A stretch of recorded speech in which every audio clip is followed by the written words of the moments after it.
이러이러한 앱을 만들고 싶어 그러면 얘가 이제 그거에 맞는 단계별 설명도 해주고 최종적으로 코드까지 짜주는 그야말로 생각 아이디어부터 진짜 코드 구현까지 도와주는 서비스들도 그야말로 이제 개발자들이 이제는 AI와 같이 코딩을 하는 페어 프로그래밍 시대를 사실 열지 않았나. 그 말로만 존재했던 이 코딩이 진짜로 가능해요. GPT-4.5를 결합한 쇼핑몰. 예를 들면 내가 등산을 가야 되는데 날씨가 추워요. 근데 구멍이 숭숭 뚫려진 등산화를 딱 보여주면서 나 이 등산화 신고 가려고 가면 될까? 그랬더니 안 돼요. 너무 추울 것 같아. 그럼 뭐가 좋아?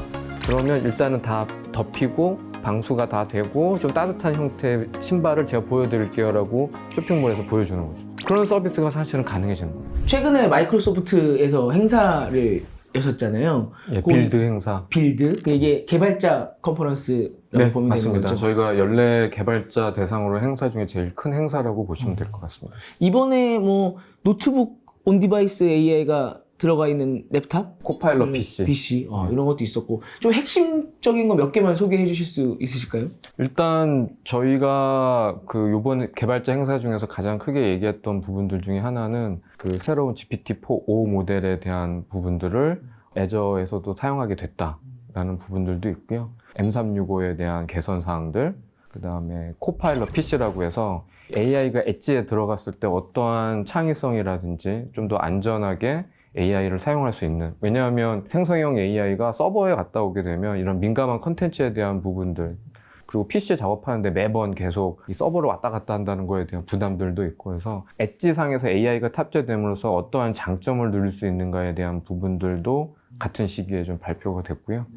그리고 뭐 개발자 관련돼서는 이제 GitHub 코파일럿 같이 개발자 생산성에 해당되는 부분들도 같이 언급이 됐습니다. 아무래도 프로그램 개발하시는 분들 입장에서 많은 관심들이 그거니까. 그 다음에 이거는 뭐 좀 업데이트된 내용이긴 합니다만 코파일럿 스택은 전에도 말씀을 드렸거든요. 어떻게 하면 개발자가 생성형 AI를 자신의 애플리케이션에 잘 인베딩 할 수 있는지, 그래서 그거에 대한 부분들도 같이 설명이 됐고, 기타 저희가 한 50여 가지가 넘는 그런 개발자 생성성 관련된 부분, 생성형 AI에 대한 부분들에 대해서 발표를 했습니다. 네. 그 코파일럿 PC가 사실은 제일 많이 주목을 받기는 했는데 일반인이 느끼기에는 윈도우에 있는 지금 코파일럿 버튼이랑 크게 다르진 않은 거죠? 그 기능도 있는데 예를 들면 이번에 발표된 것 중에 하나는 그 루킹백 해가지고서 어떤 기능을 했는지를 쭉 슬라이더 형태대로 볼 수 있는 것도 있고요.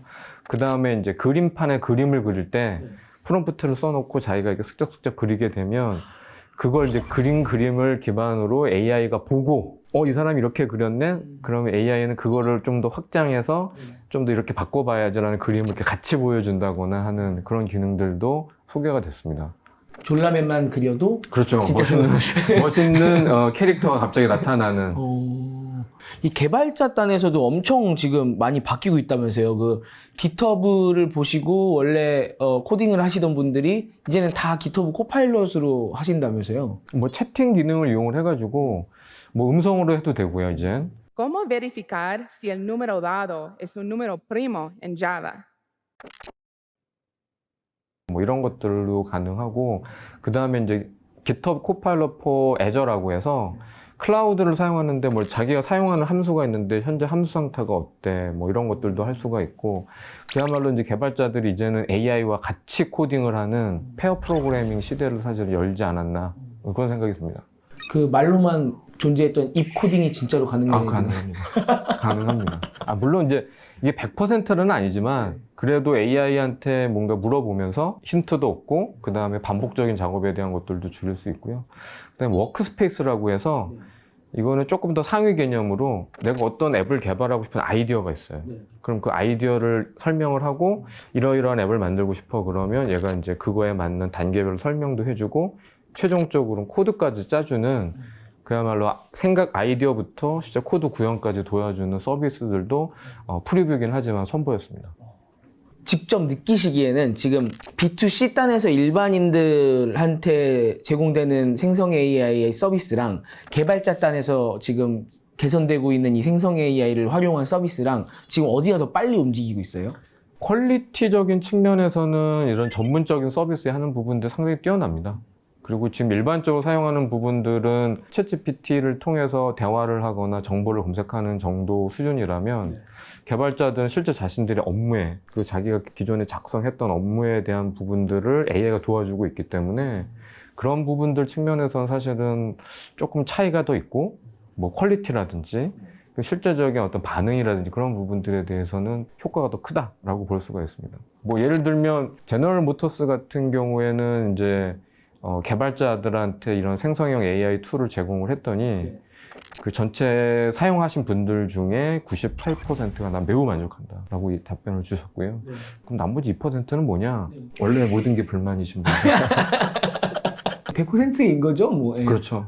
그러니까 이게 생각을 해보면은 1년 반 정도 전에 챗GPT가 나오고 나서 다들 충격을 먹었던 거는 사실 B2C 단이었는데 지금 한 1년 반 동안에 정말 앞쪽에서는 잘 모르겠으나 뒷단에서는 정말 많이 바뀐 것 같더라고요, 확실히. 그쪽에서는 진짜로 지금 개발자분들이나 이런 분들은 느끼시는 게 많이 있을 거고, 제가 봤을 때는 아마 이 영상을 보시는 분들도 내가 노는 데 쓰거나 아니면 평소에 그냥 업무 외에 쓰는 이 생성 AI의 변화보다는 내가 일하는 데서 조금씩 이렇게 생성 AI 때문에 변화가 생기지 않을까? 좀 그런 생각이 들더라고요. 저희가 그 실제 사용하시는 직원분들, 그러니까 일반 지식 근로자분들한테 설문조사하는 내용들이 있는데 놀랍게도 75%의 사용자가 자기는 사용하고 있다. 회사가 그 서비스를 제공하지 않아도 개인적으로 활용하고 있고 심지어는 업무적으로도 도움을 자기가 하는 데 있어서 사용하고 있다. 예를 들어서 뭐 회사가 보고서를 작성해라 라고 했는데 그냥 작성할 수도 있지만 나중에 집에 가서 이제 물어보는 거죠. 회사의 기밀을 뭐 노출시키는 건 아니지만 뭐 예를 들어 아이디어라든지 아니면 요약을 한다든지 뭐 이런 정도 용도로도 이미 쓰고 있는 사람들이 많이 늘어났다.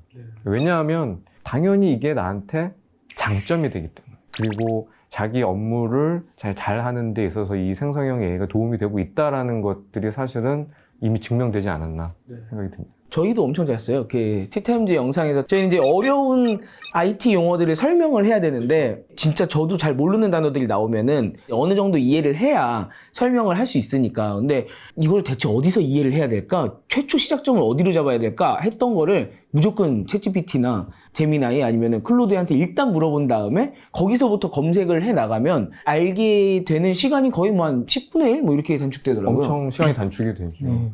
그런 툴들이 점점 늘어나고 있다라고 보시면 될 것 같아요. 우리가 모르는 사이에 또 이 뒤에 엔진은 AI와 관련된 걸로 바뀌고 이런 것도 많이 있잖아요. 예. 우리가 직접적으로 생성형 AI다라고 해서 쓰는 거 외에도 굉장히 많이 뒤에서 바뀌고 있는 것 같고요. 뭐 예를 들면 배달 음식 앱 같은 경우도 리뷰를 쓸 때 내가 예전에 다 타이핑을 했는데 그게 아니라 이제 사진을 찍으면 그걸 보고 뭐 어떤 말을 쓸 거다라는 것들을 추천해 준다거나 뭐 이런 것들도 사실 어떻게 보면 사용자들 입장에서는 이게 뒷단에 뭐가 있는지 모르지만 내가 굳이 다 타이핑하지 않아도 되네? 그런 식의 어떤 기능들, 전화를 한 부분들을 요약을 해줘가지고 알려준다든지 이런 것들. 단톡방에 내용이 너무 많다 그러면 요약을 해줘서 설명해 준다든지 이런 것들이 사실 어떻게 보면 뒷단에서 돌아가고 있는 AI 서비스가 아닌가 생각이 듭니다. 촬영하고 나면은 말 나눈 거를 다 받아쳐야 되는데 뭐 이거 AI로 한 지 좀 됐거든요. 네. 예전에 뭐 코카콜라 못 마시게 하면은 전 세계적인 폭동이 일어날 수도 있다고 했는데 요새는 AI가 거의 그 정도가 된 게 아닌가라는 생각이 들고요. 여기에서 또 짚고 넘어갈 게 얼마 전에 오픈AI에서 GPT-4.5가 발표가 됐잖아요. 사실은 크게 바뀐 거는 없는 것 같은데 이 프롬프트 단에서 뭔가 입력할 수 있는 양이 늘어나고 그다음에 반응이 빨라진 것 같고 영화 허처럼 연애를 할 수 있는 음성 채팅을 할 수 있는 이런 느낌으로 지금 받아들여지고 있잖아요. 4.5의 가장 큰 변화는 사실은 원래 뭔가요? 뭐 일단 멀티모달, 텍스트 기반뿐만 아니라 사진, 영상, 음성을 동시에 할 수 있는 그런 LLM이라고 보시면 되고요. 홍 기자님 말씀하신 것처럼 성능의 비약적인 발전이 있었습니다. 그리고 뭐 한글 같은 거 처리할 때도 사실 토큰이 일반 영어보다도 사이즈 2.5배 된다는 얘기가 있었는데 지금은 토큰의 효율성을 통해서 사실 한글이나 영어나 똑같은 사이즈로 토크나이징 할 수 있는, 어차피 다 그런 게 다 성능에 영향을 주게 되는 거고요. 그래서 뭐 멀티모달, 성능, 뭐 그런 부분들도 있고요. 사실 어떻게 보면 이 두 가지가 LLM을 쓰는 데 있어서는 중요한 포인트였습니다. 왜냐하면 좋은데 너무 느려 라든지 텍스트 따로 이미지 따로 음성 다 따로따로야 이런 거면 사실은 이게 여러 개의 모델을 혼합해서 써야 되기 때문에 거기서 오는 비효율성도 있는데 GPT-4 같은 경우에는 그런 것들을 어떻게 보면 아주 함축적으로 잘 풀어낸 LLM이다 라고 볼 수가 있을 것 같습니다. 그렇네요. 이 한글은 항상 쓸 때도 자음, 모음 조합을 해야 되기 때문에 2배에서 한 2.5배 정도 토큰이 더 들어갔었겠군요. 벡터라이징 할 때 약간 이제 그런 부분들에서 손해를 봤던 거죠. 근데 이제는 그게 완전히 토큰 사이즈가 사실 거의 동일합니다. 좀 논란이 있기는 합니다. 목소리가 영화 허에 있었던 스칼렛 요한센이랑 너무 좀 비슷하다. 그것 때문에 좀 논란이 되고 있기는 한데 Hey there, it's going great.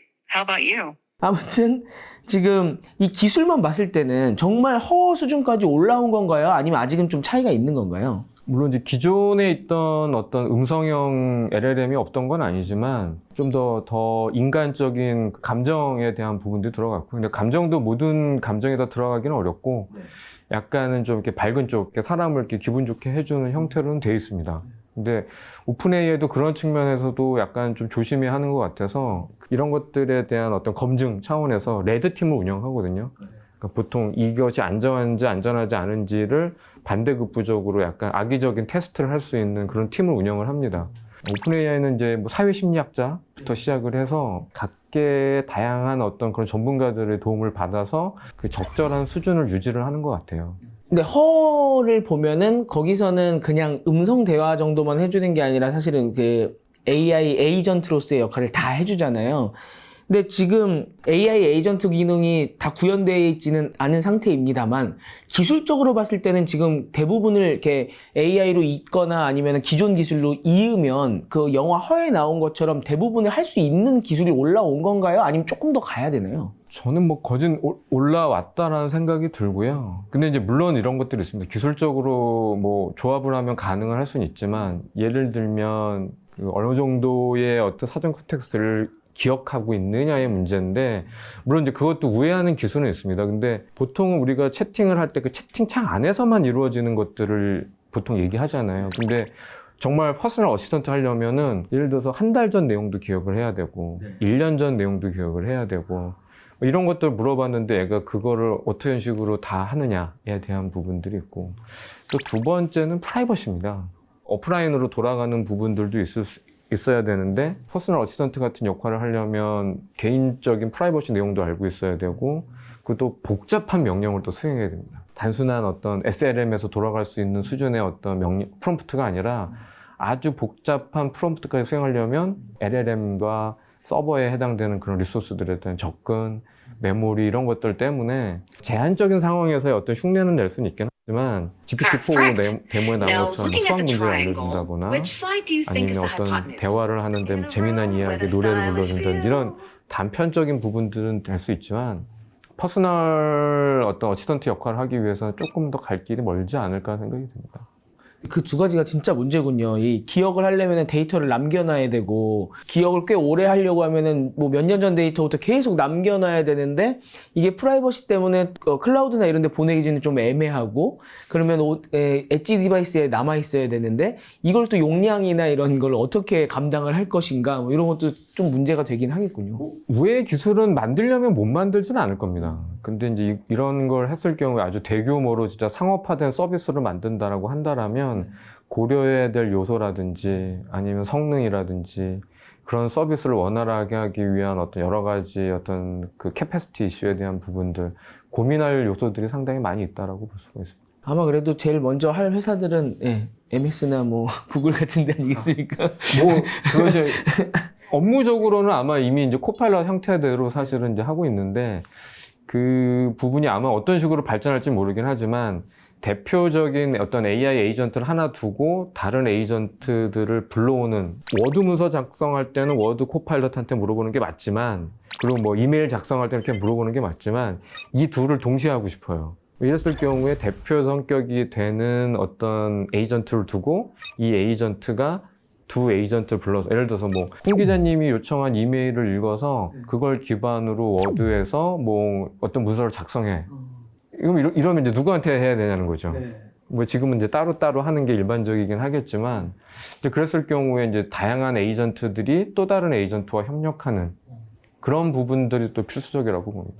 진짜 제 대리인이 생기는 거네요. 그렇죠. 그래서 이미 그런 거에 대해서 오토젠이라는 이름으로 사실 언급이 되고 있긴 합니다. 와, 또 그런 방법이 또 있군요. 이번에 일련의 발표들을 좀 보다 보니까 오픈 AI 같은 경우는 B2C로 이용할 수 있는 지금 앱을 직접적으로 업그레이드 시킨 거잖아요. 뭐 새 앱을 내는 건 아니지만 거의 새 앱에 가까울 정도로 혁신적인 서비스를 지금 하나 탑재를 한 거고, 구글 같은 경우는 이번에 제미나이 발표를 들어보면은 뭔가 새로운 앱이 나왔다거나 막 킬러 서비스가 나온 것 같지는 않은데 기존의 서비스들을 쭉 바꿔가는, 뭐 검색을 강화하고 구글 포토에 에스크를 붙이고 좀 기존 서비스를 AI를 이용해서 바꿔가는 좀 그런 느낌이 들고요. 그다음에 클로드 같은 경우는 여전히 RAG 이런 게 좀 약하고, 예전에 챗GPT처럼 그냥 그 성능 내에서는 굉장히 좋지만 챗봇 형태에서는 뭐 셋 중에 제일 좋다 이런 얘기를 하시는 분들도 많이 계시는데, 그 외에 서비스를 확장하는 느낌보다는 이거를 성능을 최대한으로 업그레이드 시킨 다음에 뭐 아마존이나 이런 투자사들한테 좀 팔고 싶은 건가? 라는 그런 좀 생각이 들더라고요. 좀 새 회사의 전략이 조금 이제는 갈리는 듯한 느낌이 저는 들던데, 전문가가 보시기에는 어떻게 분석을 하십니까? 구글의 제미나이 같은 경우도 아스트라라고 퍼스널 에이전트에 대한 걸 선보였고요. Do you remember where you saw my glasses? Yes, I do. Your glasses were on the desk near a red apple. 물론 이제 보여주기만 했지 사용자들한테 사용을 하다라고 보여준 건 아니고요. 오픈 AI나 아니면 구글 같은 경우에는 아마 멀티모달 형태 중심으로 가는 방향은 잡은 것 같습니다. 그러니까 다양하게, 왜냐면 퍼스널 어시스턴트를 하려면 텍스트도 해야 되고 이미지도 봐야 되고 음성도 해야 되는 그런 특징이 있기 때문에 멀티모달로 가는 것 같고요. 클로드 3 같은 경우에는 말씀하신 것처럼 텍스트 기반, 챗 기반으로 하는 부분들이 있긴 하지만 아마 궁극적으로는 이 세 개 회사 좀 비슷하게 가지 않을까. 근데 오픈 AI는 AGI 성격이 좀 더 강한, 그래서 끊임없이 이제 이 일반 인공지능에 대한 형태대로 가고자 하는 방향으로 발전할 것 같고요. 앞서거니 뒤서거니 하면서 좀 더 발전하는 형태대로 가긴 할 것 같습니다. 그런 느낌도 들더라고요. 그 오픈 AI의 뭐 경쟁자는 확실히 엔스로픽인 것 같고, 구글의 경쟁자는 마이크로소프트구나, 좀 이런 느낌은 들더라고요. 구글은 이걸 어디다 사용해야 되지? 라는 걸 계속 생각하는 것 같고, 마이크로소프트도 그런 고민을 좀 많이 하시는 것 같고요. 근데 제가 보기에 각 회사들의 비즈니스 모델은 바뀌진 않을 것 같습니다. 마이크로소프트는 여전히 기업용 플랫폼 서비스 공급자로서 사실은 그 위치를 저희도 하고 싶은 거고요. 그러니까 뭐 저희가 윈도우라든지 오피스 M365, 그 다음에 뭐 개발자들, 기업의 어떤 인프라 환경에 대한 지원들을 다 하되, 이제 거기에 생성형 AI가 결합된 형태대로 해서 계속 그 가치를 유지해 가는 거고요.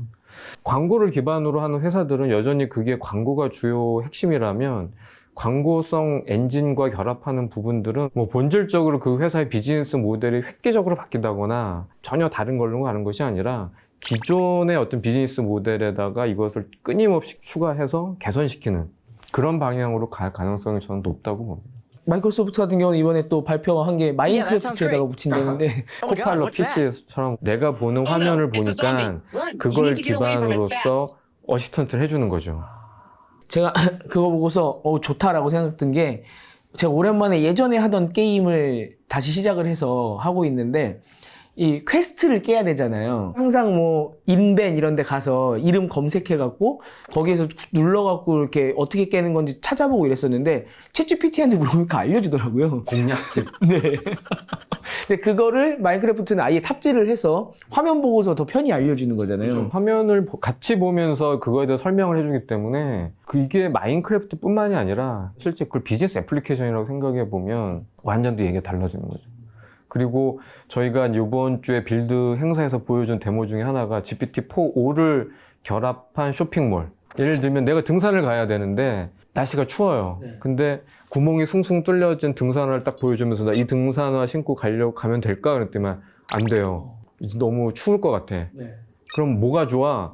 그러면 일단은 다 덮이고 방수가 다 되고 좀 따뜻한 형태의 신발을 제가 보여드릴게요 라고 쇼핑몰에서 보여주는 거죠. 그런 서비스가 사실은 가능해지는 겁니다. 뭐 온라인 쇼핑몰뿐만이 아니라 비즈니스 애플리케이션, B2B, B2C 다양한 형태에서 사람이 그야말로 공략집을 같이 보면서 퀘스트를 실행하는 것처럼 그런 형태의 업무를 하는 패턴들이 사실은 생길 수도 있다. 예전에 진짜 챗GPT 나오고 얼마 안 돼서 저희 AI 시리즈 할 때 쇼핑몰에 적용할 수 있다. 충분히 뭐 옷 같은 거 살 때도 내 사진을 올리고서 AI가 분석해 줄 수도 있고 요새 트렌드에 맞지 않는 지금 옷을 입고 계시네요. 뭐 윗옷을 바꿔보시죠. 웃옷을 바꿔보시죠. 뭐 이런 것도 할 수 있다라고 했는데 그게 이제 나왔군요. 그렇죠. 왜냐하면 그게 진짜 어떻게 보면 멀티모달의 중요한 장점이자 특징이라고 볼 수가 있습니다. 확실히 이제 그림을 해석을 하고 화면을 해석하고 영상을 해석하니까 예전과는 다른 서비스가 나올 수 있군요. 예를 들면 저는 아주 간단하게 설명드리자면 예전에 내 컴퓨터에 어떤 파일이 있는지를 확인하려면 처음에는 커맨드 라인을 쳤어야 됐어요. 도스 창을 열고 dir이라는 명령을 내야. 근데 사실은 별거 아니잖아요. 별거 아닌데 컴퓨터를 모르는 사람 입장에서는 우와. 근데 그 디렉토리 명령어를 사실 알고 있는 사람한테 별거 아니지만 모르는 사람 입장에서는 사실은 되게 어려운 거죠. 근데 이제 그게 그 명령어를 외우는 사람만 쓰는 것이 아니라 그래픽 유저 인터페이스로 가면서 어떻게 됐냐. 그냥 마우스 누르고 폴더 열면 파일이 보였단 말이죠. 지금은 이제 앞으로 내 컴퓨터에 어떤 파일이 있는지 알려줘. 그냥 말만 하면 화면 띄워주고 지금 내가 보고 있는 건 어떤 버전이야? 얘가 설명해주고 달라지는 겁니다. 이게 사실 인터페이스가 변함으로써 가지고 있는 장점들인데 멀티모달이 되면 사실 이거보다 더 다양한 일을 할 수가 있거든요. 저희가 생각해 볼 수 있는 거는 파일을 보여주는 정도의 태스크인데 실제 업무를 하시는 입장에서 보게 되면 앞으로 나올 서비스들은 무궁무진할 겁니다. 아니 심지어 저는 크게 사람들이 못 느낄 수도 있겠지만 원드라이브에서 워드 안에 있는 내용을 검색하고 싶은데 예전에는 그런 게 절대 안 됐잖아요. 파일 하나하나 다 까봤어야 되는데 요새는 제가 그 얘기를 누군가는 얘기를 나눴었는데 하고 단어를 넣으면 그 단어가 들어간 워드 파일이나 PPT 파일이 다 저한테 보여지더라고요. 인덱싱을 해서 쭉 끌어서 보여주고. 예. 그것만 해도 너무 편했는데 이제는 그냥 말로 하면은 다 찾아줄 수 있는 거니까. 언어를 가지고 있는 장점이라는 게 이제 그런 데서 나올 거라고 생각이 들어요. 물론 이제 음성에 대한 부분들이 좀 약간 부정적인 분들도 계십니다. 그러니까 모든 게 다 음성이 만능이냐? 그렇진 않거든요. 제가 만약에 여기 현재 위치에서 저희 회사 사무실로 간다고 할 때 그걸 굳이 말로 하는 게 더 불편하죠. 티타임즈에서 출발해서 뭐 택시는 어떤 사이즈를 불러주고 뭘 해 이렇게 한 거 말고 그냥 현재 위치에서 꾹 눌러가지고 두 번만 클릭하면 올 수 있는 택시를 복잡하게 음성으로 하진 않겠지만 음성으로 하는 게 더 편리한 부분들도 있고 근데 그렇다면 음성과 멀티모달이 주는 장점이 있는 영역이 분명히 있다.